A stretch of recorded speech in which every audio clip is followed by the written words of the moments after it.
नमस्कार. काही म्हणा, शरद पवार हे एक वेगळंच रसायन आहे हे मात्र खरं. राजकारणात त्यांना तेल लावलेले पैलवान वगैरे म्हणून त्यांची ओळख असली, त्यांना तशा शब्दांनी या उपाधीनं ओळखत असले तरी त्याही पलीकडे जाऊन पाहिलं तर ते एक माणूस आहेत. माणूस पण जपणारे माणूस आहेत. माणूस पण त्यांच्या ठासून भरलेला आहे. राष्ट्रवादी फोडून 40 आमदार त्यांच्यापासून निघून गेले.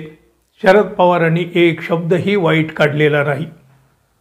त्यातले जे कोणी पुन्हा भेटायला आले त्यांचेही त्यांनी स्वागतच केले, त्यांच्याशी वार्तालाप देखील केला. माणसं जमवायचं आणि जमवलेली माणसं जपून ठेवायची हा तर त्यांचा छंदच आहे. त्यातूनच त्यांनी त्यांचे राजकारण देखील साधलेले आहे. लोकसभा निवडणुकीच्या वेळी तर त्यांनी दुरावलेल्या अनेक नेत्यांना आपलंसं केलं होतं. या सगळ्या पार्श्वभूमीवर पुन्हा एक घटना घडली आणि अनेकांची मनं सद्गतीत झाली. अनेकांनी शरद पवार यांच्या मोठ्या मनाला सॅल्यूट केला. शरद पवार हे सोलापूर जिल्ह्यातल्या बार्शी इथं गेले होते. आता पक्षाची बांधणी आणि विधानसभा निवडणूक यामुळं त्यांनी पुन्हा एकदा पायाला भिंगरे लावलेले आहे आणि महाराष्ट्रभर ते फिरत आहेत. बार्शीत गेल्यावर शरद पवार यांना आपले जुने सहकारी दिलीप सोपल यांची आठवण झाली. हे दिलीप सोपल आमदार होते, मंत्रीही होते. शरद पवार यांना मात्र ते सोडून गेलेले होते.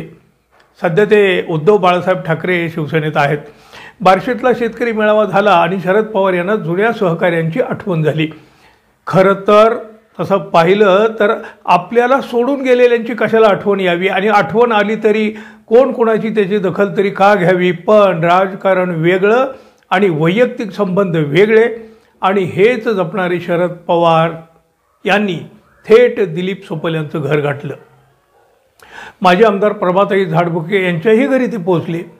दिलीप सोपल यांनी तर शरद पवार यांचा यथोचित सन्मान केलाच, पण प्रभाताई झाडबुके यांनीही पवारांचे औक्षण केले. शरद पवारांच्या हातात राखी बांधली. अर्थातच पवारांनीही प्रभाताईंच्या प्रकृतीची विचारपूस केली.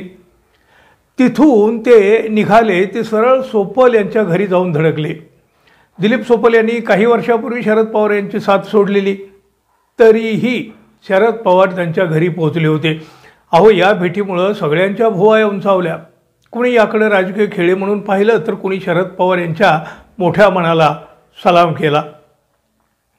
दिलीप सोपल हे 1985 ते 1999 आणि नंतर 2009 ते 2019 पर्यंत बार्शीचे आमदार होते. त्यात त्यांनी 2 वेळा अपक्ष म्हणून निवडणूक लढवलेली होती. इतर वेळी सोपल यांनी पवारांसोबत राहून राजकारण केलेलं आहे. दिलीप सोपल हे 1995 अपक्ष म्हणून निवडून आल्यानंतर पवारांच्याच सूचनेनुसार ते युती सरकारमध्ये मंत्री झाल्याचं सांगण्यात येत आहे. सोपल यांनीही पवार यांच्यावरील आपली निष्ठा कधीही लपून ठेवलेली नाही. ते अनेकदा भाषणातून आपला पक्ष म्हणजे शप, म्हणजे आपला शप हा पक्ष आहे, शप म्हणजे शरद पवार हा पक्ष आहे असं ते बिनधास्तपणे सांगायचे. त्यामुळे बार्शीचे दिलीप सोपल आणि शरद पवार हे एक समीकरण तयार झालेलं होतं. अत्यंत विश्वासू सहकारी असलेले हे दिलीप सोपल यांनी 2019च्या विधानसभा निवडणुकीच्या अगोदर शरद पवार यांची साथ सोडत शिवसेनेत प्रवेश केला होता. विधानसभेची निवडणूक त्यांनी शिवसेनेकडून लढवली होती, मात्र त्या निवडणुकीत सोपलांचा पराभव झाला होता. तेव्हापासून सोपल हे राजकीय घडामोडीपासून तसे लांब होते. शिवसेनेच्या कोणत्याही कार्यक्रमाला सोपल उपस्थित राहत नव्हते. मध्यंतरी कोरोनाच्या काळात आमदार रोहित पवार यांनी सोपल यांची घरी जाऊन भेट घेतली होती, पण पवारांशी कुठलंही राजकीय संवाद त्यांचा नव्हता. त्यामुळं राष्ट्रवादी काँग्रेस पक्ष सोडल्यानंतर 5 वर्षांनी पवार आणि सोपल यांची भेट झाली आहे.